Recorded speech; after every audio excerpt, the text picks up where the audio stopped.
30 seconds ago, you clicked on a link that said SDHQ Eco-Boost-Raptor, and you got very excited.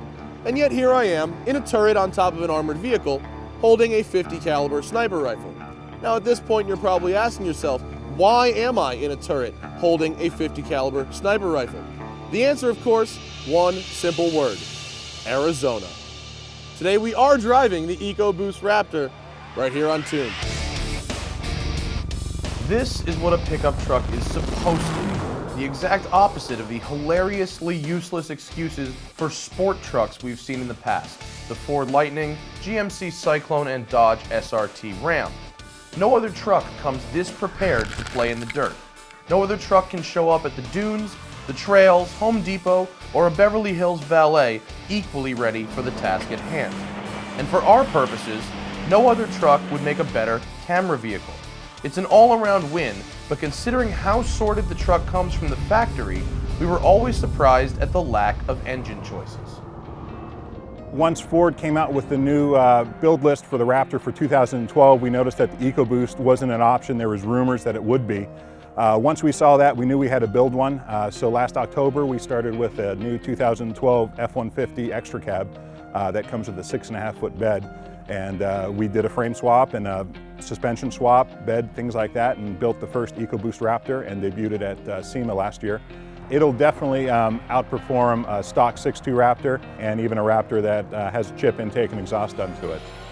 It's definitely a mover. I am envious, to say the least. I'm really digging this truck right now. And the 40-mile transit from SDHQ's shop to where we're at right now, I have averaged 16.8 miles per gallon compared to 11.5 in the other Raptor that we're using as a camera car, or what I've been known to get in my personal Raptor. Doing that math for the 34,000 miles I've put on my Raptor would save me $1,350 a year in gas. I would have spent $8,000 total on gas over the life of my truck versus the $12,000 I've actually spent. So there's that. Then there's the power. With the intake, the exhaust, and the tune on the EcoBoost engine, you're making a little over 400 horsepower, probably about 410 at the crank, but like 500 pounds of torque. And with the turbos, it comes on really early. This thing scoots right off the line, and it makes a really cool sound. It goes. I mean, look at it. This thing is quick. It's definitely quicker than my truck, no question. I might even argue that this thing makes more than 410 horsepower. It could be closer to about 450, but it's pretty effortless.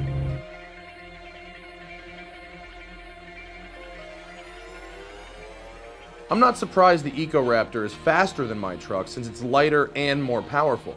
But these are abusive conditions for testing, and the most amazing thing is that for a modified truck, it feels as solid as if it just left the factory floor. There's no squeaks, no rattles, and the fit and finish is flawless, and that's because this thing reads like a parts list from the SDHQ catalog.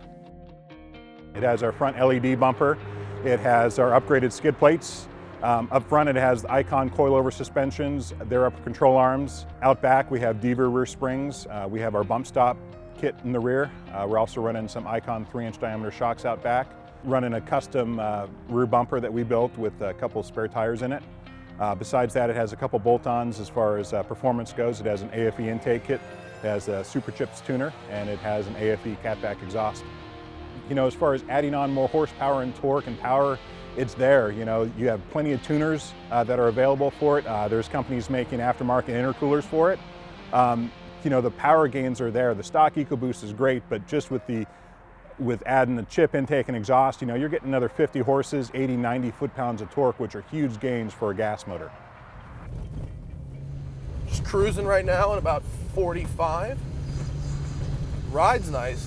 Rained yesterday, so we get some mud going on. Now, probably the most interesting thing about this truck is that it's not a Raptor with an EcoBoost engine swap. It's actually an EcoBoost truck with a Raptor frame and body swap. There's a lot more involved to that than you'd think, because they have to switch frames, they have to put a shorter bed, the entire front and rear clip are different, and then you've got all the Raptor parts plus the aftermarket stuff they put on it. And that seems silly. You might think, why not just swap the motor? But the EcoBoost engine from the factory costs $17,000. If you do out the math, which they've done, it is actually more economically feasible to swap the body and frame than to swap the engine. The bad news, of course, is that you don't get the Raptor seats or steering wheel, which I like, but such is life.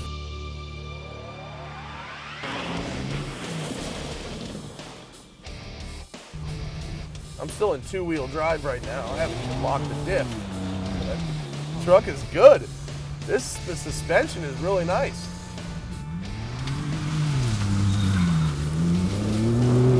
Unfortunately, to get this conversion from SDHQ, it is kind of expensive. Serena, the owner of this truck, has over $80,000 into it. Whoa, there we go. Little washes. Yeah.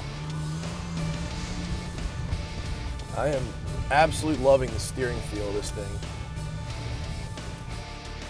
They've got a little more wide open space here as it starts to rain.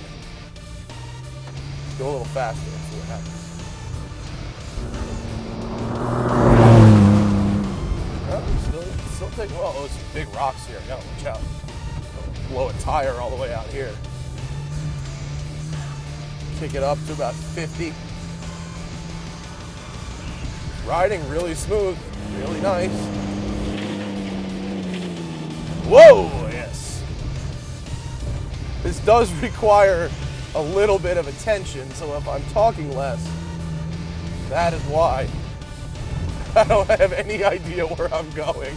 It doesn't really matter, because I'm in a Raptor. Oh, how about this way? Whoa! Wow, look at that Jeep coming down that hill in reverse. Well done, sir. The only real downside is that without a real original Raptor driveline, you can't lock the differential unless you're in 4x4 mode, making drifting more difficult. The stock Raptor's two-wheel drive locking diff makes for excellent rooster tips. This truck is not only faster, but it's more nimble, it's lighter, it's more efficient, and with the upgraded suspension, it's better off-road than my truck. And what happens is, I'm annoyed because they have done such a good job with their truck, and now I have to go home and live with mine. So, kudos to SDHQ for building a badass truck, and look for Craigslist Los Angeles to see an orange 2010 Raptor up there pretty soon. I'm Matt Farah. You've been watching Tuned.